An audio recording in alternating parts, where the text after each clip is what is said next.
Well, more than disappointed, I'm getting very angry. It's what's happening here. Pangulong Bongbong Marcos, galit na galit. Milyonaryong kontraktor sa Bulacan, ipapakulong na, walang piyansa. And for the big ones, talagang I'm thinking very hard to pipilahan natin sila na economic sabotage. Mga opisyal sa Bulacan, nagulantang, halika, atin itong pag-usapan mga kaibigan. Galit na galit si Pangulong Bongbong Marcos. Milyonaryong kontraktor sa Bulacan, ipapakulong na walang piyansa.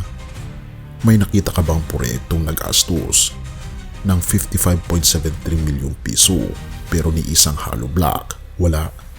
Pangulo na mismo ang nakakita. Pero teka lang, hindi ito simpleng kapabayaan lang. Ito ay posibleng ekonomikong sabotahe. At ang mga sangkot, maaaring hindi na makapagpiyansa. Pero paano nga ba umabot sa ganito? Sino ang nagtangka? Sino ang nagsabing tapos na? Ang proyektong wala naman pala ni isang konkretong ebidensya. At simula ng galit, strike 1, tapos strike 2. Sa unang inspeksyon ni Pangulong Bongbong Marcos sa Kalumpit, Bulacan, isang flood control project ang agad niyang nakita, sira, wasak. Pero imbes na tumahimik at mag-press release na lang, bumalik si Pangulong Bongbong Marcos. Strike 2, baliwag, ibang project. Pero parehong kwento, isang river wall na dapat ay 220 meters ang haba, kumpleto na raw, fully paid na raw. Pero pagdating ng Pangulo, walang hollow block, walang semento, walang makina, walang tao.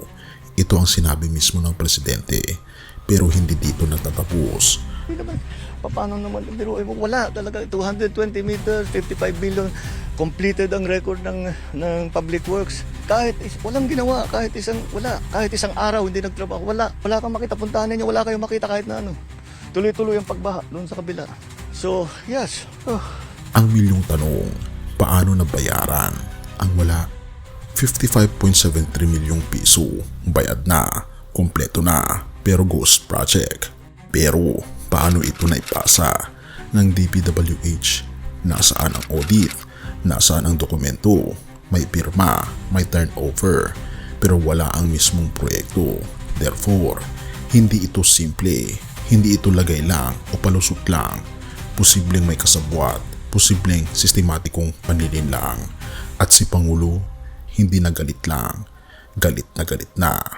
I am thinking very hard kung pwede na itong i-classify as economic sabotage, Adi Marcos.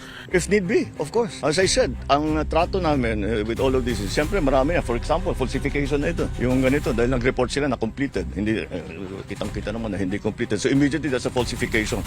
So that's already a very big violation. And for the big ones, talagang I'm thinking very hard to pipilahan natin sila na economic sabotage. Economic sabotage equals walang piyansa, tuwid na kulungan. Mga opisyal sa Bulacan, nagulat. Habang lumalalim ang issue, lumabas ang panig ng LGU. Sabi ni Vice Mayor Ferdy Estrella, hindi raw sila nasabihan ukol sa proyekto, hindi raw alam ng City Hall, hindi raw nila na-monitor. Pero teka, isang proyektong 220 meters ang haba, worth 55 milyong piso, at walang nakakaalam sa lokal na pamahalaan. Nakakagulat, pero mas nakakaba kung totoo ngang nalusutan ang mismong sistema. Ang kontraktor, isang kumpanyang tinatawag na SYMS Construction Trading, may-ari, Sally Santos, pero nang subukang kontakin ng media, walang sagot. Sumbong sa Pangulo, sumbong ng bayan. Dahil sa sumbong sa Pangulo.ph, dito na raw nagsimula ang tip. Netizens, residente, mismong mga mamamayan ang unang nakaramdam ng anomalya. Therefore, ito ang patunay kapag sama-sama may resulta, pero hindi lang ito tungkol sa isang project.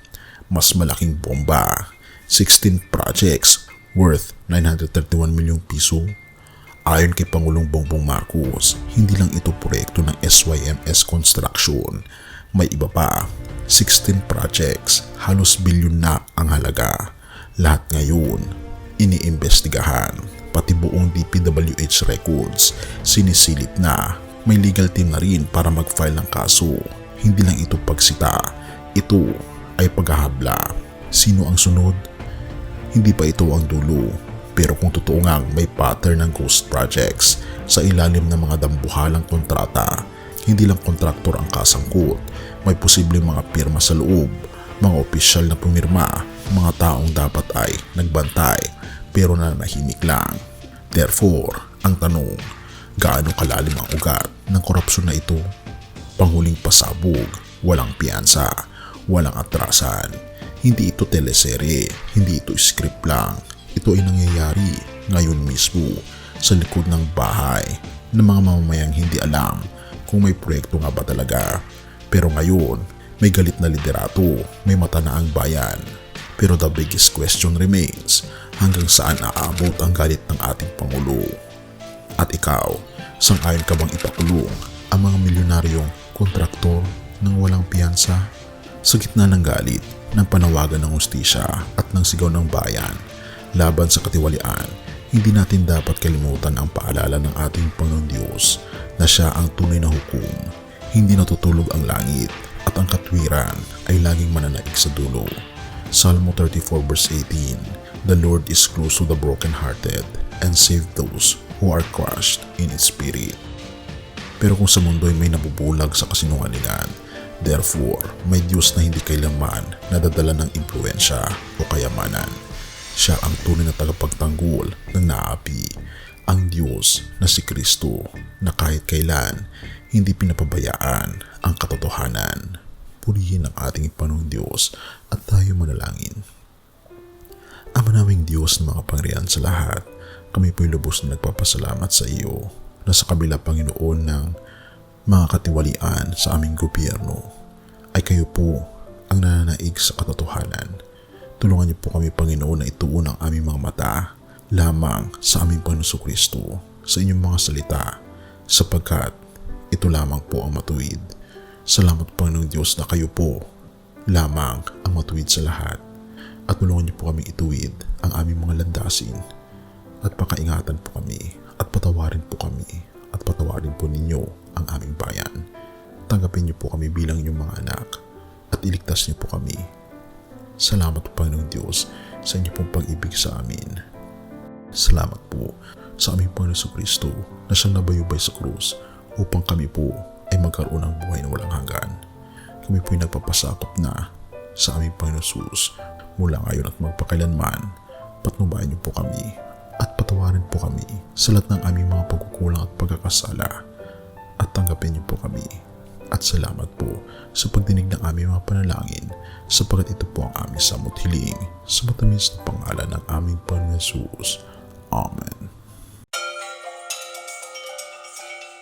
Bago natin ipagpatuloy, kaibigan, siya nga pala ang Great Controversy, na isa sa mga pinaka-kontrobersyal na libro dahil tumutukoy ito sa mga propesiya sa libro ng Daniel at Revelation na nagaganap na sa panahon natin ngayon. Bago ang pagdating ng ating Panginoong Diyos ay pinamimigay na namin ng libre sa pamamagitan ng PDF. At ito ay nasa limited lamang na panahon.